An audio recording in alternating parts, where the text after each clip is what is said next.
बहुत से लोग होते हैं जो इस बात पर यकीन नहीं करते कि भूत होते हैं, लेकिन कुछ लोगों का मानना है कि भूत होते हैं। अब सवाल ये उठता है कि क्या वाकई भूत होते हैं? सच कुछ भी हो, फिर भी कुछ लोग तो केवल कल्पना का शिकार होकर मारे जाते हैं। लेकिन एक बात सच है कि इस दुनिया में बहुत सी ऐसी शक्तियां हैं जिन्हें ज्यादातर इंसान नहीं जानते, क्योंकि ये शक्तियां आम इंसान की पहुंच से बहुत दूर हैं। आखिर इसके पीछे की वजह क्या है? क्या सच में भूत होते हैं? जानते हैं कुछ सच्ची घटनाओं में छिपे रहस्य के साथ।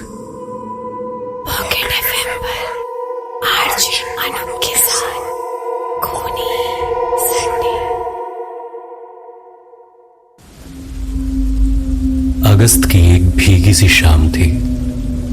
निशा के कुछ दोस्त कोलकाता से मुंबई आए हुए थे। उनसे मिलने के लिए वो घर से करीब शाम 6 बजे निकल गई थी। निशा एक टीवी एक्ट्रेस थी। वो मडालैंड में रहती थी, जो 3 तरफ से पानी से घिरा हुआ एक सुंदर टापू है। मलाड से वो सड़क मार्ग से जुड़ा हुआ है। डिनर करने और दोस्तों के साथ बातें करने में 11:30 कब बज गए उसे पता ही नहीं चला। उसने जाने को कहा तो दोस्तों ने उसे ये कहा, अरे यार तुम्हारे पास तो गाड़ी है, चली जाना, थोड़ी देर और रुक जाओ, हम कौन सा रोज आते हैं। और उसे रोक लिया। उसकी माँ का भी 2-3 बार फोन आ चुका था। 12:15 बजे वो होटल से बाहर निकली। बहुत तेज बरसात चालू थी। रात में मठ जाने का रास्ता सुनसान हो जाता है। 6-7 किलोमीटर तक कोई खास आबादी नहीं है। मलाड से रात 12:30 बजे वहां को आखिरी बस चलती है। उसके अलावा कुछ इक्का दुक्का गाड़ियां ही इतनी देर रात नजर आती है। जैसे ही वो गाड़ी में बैठी, माँ का फोन फिर आ गया। मैं कोई बच्ची नहीं, मम्मी आप परेशान मत हो, आधे घंटे में आ जाऊंगी, उसने लड़खड़ाती आवाज में कहा। पार्टी में 2 पैक पीने के बाद सुरूर उसके ऊपर हावी था। वो बड़ी रफ्तार से अपनी कार दौड़ा रही थी। ईस्टर्न हाईवे से मिड चौकी तक आने में उसे ज्यादा वक्त नहीं लगा। रात में ट्रैफिक भी काफी कम था। मिड चौकी से अगले सिग्नल पर बाईं तरफ कब्रिस्तान के बोर्ड पर अचानक उसकी नजर गई। ठीक उसके बगल में ईसाइयों की ग्रेवयार्ड और उसके बगल में हिंदुओं की शमशान भूमि देखकर उसे हंसी आ गई। कहीं एकता हो या ना हो, पर यहाँ के भूतों में जरूर एकता होगी, या ये भी मंदिर मस्जिद चर्च के नाम पर लड़ते होंगे। उसने फुल वॉल्यूम में गाने चला रखे थे और पूरी मस्ती में झूमती हुई वो गाड़ी चला रही थी। अचानक म्यूजिक प्लेयर की आवाज अपने आप कम हो गई। वो थोड़ा हैरान हुई, पर उसने दोबारा वॉल्यूम बढ़ा दिया। आगे मालवड़ी चौराहे पर पुलिस वाले हर गाड़ी को चेक कर रहे थे। वो बहुत घबरा गई, क्योंकि शराब पीकर गाड़ी चलाना कानूनन अपराध है। उसने म्यूजिक बंद कर दिया, बगल की सीट पर पड़ी अपने शॉल को सिर पर ओढ़ लिया। फिर कार की रफ्तार कम कर वो पुलिस के पास रुकने ही वाली थी कि पुलिस वाले ने लड़की देखकर उसको जाने का इशारा कर दिया। अगर चेकिंग होती तो मेरा लाइसेंस जब्त हो जाता। जान बच गई। लड़की होने के फायदे ही फायदे हैं। उसने चैन की सांस ली और शॉल को वापस उतारकर लापरवाही से सीट पर फेंक दिया। मालवड़ी से होती हुई वो उस पुल पर पहुंच गई जहां से एक रास्ता मारवे की तरफ मुड़ता है और एक मड आइलैंड की तरफ। पुल पर एकदम सन्नाटा था। दिन में यहां मछली पकड़ने वालों की भीड़ रहती है। अभी बारिश हल्की हो गई थी। उसने फिर से गाने चालू कर दिए। दूर दूर तक कोई नहीं था, ना कोई गाड़ी, ना कोई मोटरसाइकिल, ना कोई आदमी। सब एकदम सुनसान। सड़क के दोनों तरफ घने पेड़। दिन में ये रास्ता जितना सुंदर लगता है, रात में उतना ही भयावह लग रहा था। रोड लाइट भी हर जगह नहीं थी, कहीं कहीं गुप अंधेरा था। बरसात की वजह से उसे ठंड महसूस होने लगी। उसने कार का एसी बंद कर खुली हवा के लिए खिड़कियां थोड़ी थोड़ी खोल ली। उसका सिर चकरा रहा था और नींद से आंखें मूंदी जा रही थी। उसने एक जगह कार रोक के पीछे पर्स में पड़ी पानी की बोतल निकाली। वो अपने मुंह पर पानी के छींटे मार ही रही थी कि म्यूजिक प्लेयर फिर बंद हो गया। मैंग्रोव के घने जंगल, मछलियों की गंध और हवा में तेजी से हिलते पेड़ देख अचानक उसे घबराहट होने लगी। उसने गाड़ी के अंदर की लाइट जलाई और शंका से पीछे वाली सीट पर देखा। उसने घड़ी देखी, रात के 1 बज चुके थे।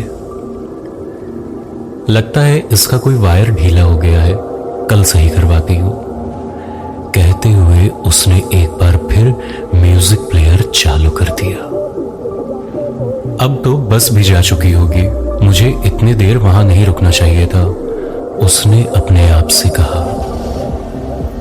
उसने अपनी कार की रफ्तार बढ़ा दी। सड़क ज्यादा चौड़ी नहीं थी और बीच बीच में काफी घुमावदार मोड़ भी थे। 7-8 किलोमीटर के लंबे रास्ते पर 3-4 जगह ही कुछ दुकानें हैं, पर उस समय तो सब बंद हो चुका था और बरसात की वजह से सड़क पर एक कुत्ता भी नजर नहीं आ रहा था। म्यूजिक प्लेयर चलते चलते फिर अचानक से बंद हो गया। एक डर की लहर उसके शरीर में दौड़ गई। उसने बाईं तरफ देखा तो एक सुनसान बंगला नजर आया। उसे पिछले दिनों देखी हॉरर फिल्म याद आ गई, जिसमें एक परिवार पिकनिक मनाने आता है और वापसी में उनकी कार खराब हो जाती है। रात बिताने को वो ऐसे ही एक सुनसान बंगले में घुस जाते हैं। बंगले का दरवाजा खुला होता है पर उन्हें कोई नजर नहीं आता। बंगले में सब कुछ अपनी जगह पर सजा हुआ होता है। कई बार आवाज देने के बाद जब कोई नहीं आता है तो वो बेतकल्लुफ हो वहीं रुक जाते हैं। बच्चे खेलने लगते हैं, पति घर के कोने में बनी बार से शराब पीने लगता है और औरत फ्रिज में खाने का सामान ढूंढने को जैसे ही उसका दरवाजा खोलती है जोर से चीख पड़ती है। फ्रिज में कटे हुए सिर, हाथ पैर रखे हुए थे। निशा वहीं पहुंच गई थी जैसे। एकदम उसने तेज ब्रेक लगाया और गाड़ी बंद हो गई। उसके माथे पर पसीना आ गया था। उसने अपने सिर को झटका दिया। उसने गाड़ी चालू करने को चाबी घुमाई पर वो स्टार्ट ही नहीं हो रही थी। वो जोर जोर से गाड़ी के स्टीयरिंग पर मुक्के मारने लगी। डर और बेचैनी के मारे उसका हाल खराब हो गया। बार बार कोशिश करने के बाद कार किसी तरह स्टार्ट हो गई। तब उसने चैन की सांस ली। उसने सुनसान बंगले की तरफ सहमते हुए देखा और गाड़ी आगे बढ़ा दी। अरे यार निशा, क्यों सुनसान रास्ते पर हॉरर फिल्म के बारे में सोच रही है? अगर गाड़ी स्टार्ट नहीं होती तो तू भी उसी फ्रिज में होती कटी हुई। कुछ रोमांटिक सोच। अगर इस समय विशाल होता तो ऐसे रोमांटिक मौसम में कार को चलने ही नहीं देता और सारी रात यही सड़क किनारे या सुनसान बीच पर। मैंने फालतू ही आज उससे झगड़ा किया। उसने अपना मूड बदलने की कोशिश की। विशाल उसका बॉयफ्रेंड था। वो मुंबई से बाहर किसी काम से गया हुआ था, इसलिए वो नहीं चाहता था कि निशा देर रात पार्टी करने अकेले जाए। इसी बात पर शाम को उनकी कहा सुनी हो गई थी। उसे विशाल की याद आने लगी। उसने विशाल को फोन मिलाया। उसका फोन स्विच ऑफ आ रहा था। डैशबोर्ड से विशाल की गिफ्ट की हुई सीडी उठाई और म्यूजिक प्लेयर में लगा दी। तू नहीं तो तेरी याद से ही, विशाल आई लव यू बेबी, निशा ने लड़खड़ाती आवाज में कहा। प्लेयर ऑन करते ही बादशाह की आवाज में गाना चालू हो गया। उसने वॉल्यूम फुल कर दिया और खुद भी जोर जोर से गाने लगी और डर एकदम से गायब हो गया। बाहर तेज बारिश शुरू हो गई थी। उसने खिड़की पूरी खोल ली और बारिश की बूंदें अपने हाथ में लेकर उछालने लगी। तभी म्यूजिक प्लेयर फिर बंद हो गया। वो एक झटके में अपने नशे से बाहर आ गई। डर झुरझुरी बन पूरे शरीर पर लौट गया। घबराहट के मारे उसका सांस लेना मुश्किल होने लगा। ये क्या हो रहा है? कहीं कब्रिस्तान से कोई भूत तो गाड़ी में नहीं चढ़ गया? उसने एक बार फिर गाड़ी की लाइट जला डरते डरते पीछे देखा। कोई नहीं था। उसने डैशबोर्ड पर रखे गणेश जी की छोटी मूर्ति को छुआ और माथे से हाथ लगाया। थोड़ी देर आप ही हनुमान जी बन जाओ प्लीज गणपति बप्पा। कितना सुनसान है। ऐसे में अगर कार का टायर पंचर हो जाए तो, गाड़ी फिर से बंद हो जाए और स्टार्ट ना हो तो? विशाल सही कह रहा था, मुझे नहीं जाना चाहिए था। एक के बाद एक विचार उसके दिमाग में तेजी से आने लगे। उसकी दोबारा म्यूजिक चलाने की हिम्मत नहीं हुई। अचानक एक गाड़ी के तेज हॉर्न से उसकी तंद्रा टूटी। एक पल के लिए तो उसे लगा उसका दिल उछलकर बाहर ही आ जाएगा। उसकी घबराहट कई गुना बढ़ गई। एक सफेद रंग की स्कोडा कार बड़ी तेजी से लहराती हुई उसे ओवरटेक कर गई। गाड़ी को देखकर ऐसा लग रहा था उसको चलाने वाले ने जमकर पी रखी हो। मड आइलैंड में रईसजादों की पार्टियों के अड्डे हैं और पुलिस भी इधर कम नजर आती है। उसे डर लगने लगा। कहीं ये मुझे ओवरटेक कर गाड़ी ना रोक ले, कोई मदद को भी नहीं आने वाला और मेरा रेप कर झाड़ियों में फेंक जाए तो?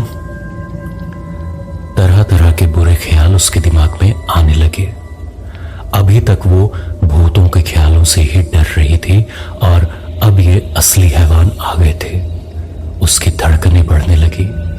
स्कोडा काफी दूर जा चुकी थी। ये देख उसको थोड़ी सी राहत मिली। उसने अपने गाड़ी की रफ्तार कम कर ली। गाड़ी का सेंट्रल लॉक लगाया और खिड़कियां बंद कर दी। अब वो बहुत सतर्क होकर गाड़ी चलाने लगी। लगभग 1 किलोमीटर चलने के बाद उसे वो स्कोडा सड़क के किनारे खड़ी हुई नजर आई। उसकी पार्किंग लाइट्स चालू थी। 3-4 लड़के उससे टिके हुए शराब पी रहे थे। अब वो बहुत घबरा गई। उसका दिल जोरों से धड़कने लगा जैसे अभी उछलकर बाहर आ जाएगा। हे भगवान, अब क्या करूं, क्या करूं, क्या करूं, क्या करूं? वो जोर से बोलने लगी। उसने अपनी गाड़ी की स्पीड बढ़ाई और स्कोडा के पास से तेजी से निकल गई।